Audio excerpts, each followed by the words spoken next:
గేయాళితనానికి మరో పేరు సూర్యకాంతం. తెలుగు తెరపై నటిగా దాదాపు 40 సంవత్సరాలు వెలుగొందారు. నారద నారది మొదటి చిత్రం 1950లో విడుదలైన సంసారం సినిమాలో తొలిసారి గేయాళి అత్త పాత్రలో జీవించారు.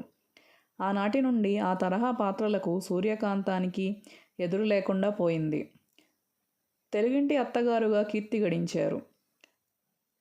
కోడరికం చిత్రం ఎంతో పేరు తెచ్చింది.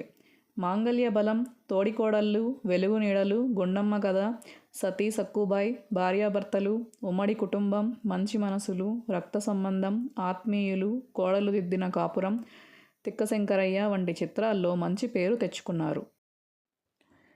సినిమాలలో గయ్యాళి పాత్రలు ధరించినప్పటికీ నిజ జీవితంలో సాత్వికురాలు, ఎంతో సహృదయులు. గత సంవత్సరం సూర్యకాంతం శతజయంతి వేడుకలు చెన్నైలో ఘనంగా జరిగాయి. అభిమానులు ఆమెను స్మరించుకున్నారు. అన్నట్టు డిసెంబర్ 18 ఆమె కనుమరుగైన రోజు.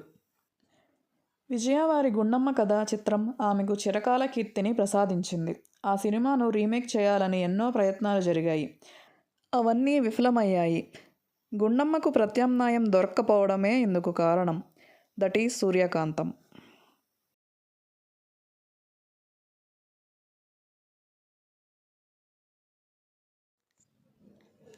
Subscribe to our channel.